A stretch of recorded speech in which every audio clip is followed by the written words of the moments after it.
Қайырлы күн балалар. Бүгін біз сіздермен 6 сыныптың 8 бөлімі 1-2 сабағымен жалғастырамыз. Қонақжайлық ата дәстүр деп аталады. Әдеттегідей тыңдалымға арналған тапсырмаларды тастап кетем, өйткені менде аудио нұсқа жоқ. 5 тапсырмамен бастасақ, сөйлемдерден үстеу сөздерді тап дейді. Ендеше үстеу сөздер сарымен белгіленген, бірақ таңертеңгі деген сөзді мысалы талдайтын болсақ, грамматикалық тұрғыда бұл жерде таңертең дегеннің өзі үстеу, мезгіл үстеуі, бірақ таң және ертең деген екі жаңағы мезгіл үстеуінің бірігуінен жасалған біріккен сөз г деген сын есім тудырушы жұрнақ. Келесі асығыс барсақ. Бұл жерде етістіктің алдында келіп тұрғандықтан қалай барсақ деп сын қимыл үстеуіне жатқызуға болады. Биыл мезгіл үстеуі қашан? Сонымен жалғастырамыз. Мәтін бойынша топқа немесе порталасыңа сұрақ қой дейді. Яғни сұрақты өздеріңіз ойдан шығаруларыңыз керек, ойдан табуларыңыз керек. Мінекей мына жерде тұрған 5 сұрақ. Қонақжайлық қасиет бізге қайдан келген? Қазақ үйлері дәмді, жақсы тағамдарын кімге ұсынған? Кісі түсетін үй деген қандай мағынаны білдіреді? Қазақ халқында қонақтың неше түрі бар? Тай сойған деген жердің аталу тарихын білесің бе? Бұл сіздердің өздеріңіздің порталастарыңызға немесе топқа қоятын сұрақтарыңыз. Өздеріңіз ойлап табу қажет. Яғни мен сіздерге осындай сұрақтарды ұсынып отырмын. Және кестені толтырамыз. Нені түсіндім? Қонақжайлықтың шығу тарихын, қонақ түрлері мен атауларын түсіндім деп айтсаңыз болады. Түсінбедім деген жерден бос қалдырдым, ал ең соңғы талқылау қажет дегенде Атымтай Жомарт туралы аңызды талқыласақ болады. Талқылау қажет деп айттым.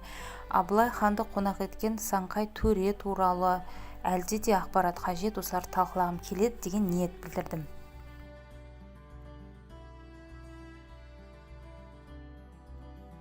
Мәтіннен кейін сұрақтар жалғасады. Топта, жұпта талқылаңдар дейді. Мәтіндегі деректер мәтінді оқымай тұрып өзің ойлаған мазмұнмен сәйкес келді ме? Иә, сәйкес келді деген жауап бердім.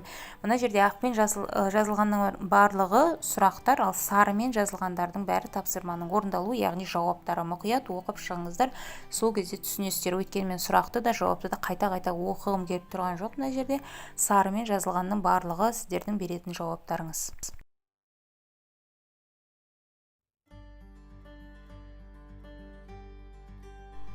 Келесі тапсырма, 7-ші тапсырма, оқылым мәтіннен үстеу сөздерді теріп жаз дейді.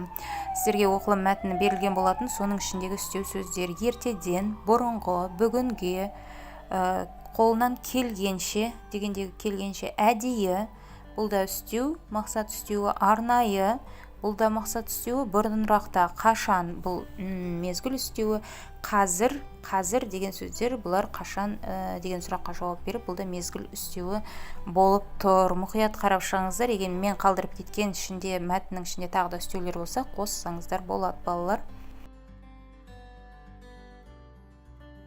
8-ші тапсырма, оқылым мәтінде қолданылған төмендегі сөздер мен сөз тіркестеріне сөздікті пайдалана отырып анықтама жаз дейді. Ендеше кестеде бірінші жағында, оң жағында сөздер берілген. Мысалы, кісі түсетін үйді қандай деп атаймыз, мағынасын сол жағына сіздер жазуларыңыз керек. Жарлы Жақыбай деген кім? Кедей кепшік, аш арық, жоқ жітік, кедей тұратын үй, яғни бұның барлығын Жарлы Жақыбай деп атайды. Кісі түсетін үй дегеніміз дастарханы кең, берекелі, қонақжай, тәлім тәрбиелі үй деген сөз.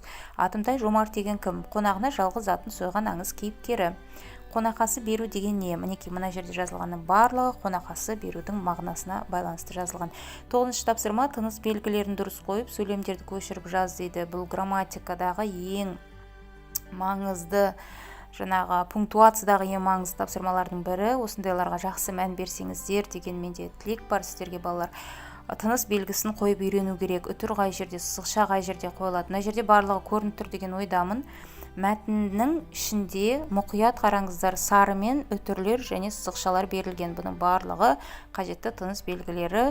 Дұрыстап оқып шығыңыздар, көріңіздер, комментарий қалдырыңыздар түсініксіз болса.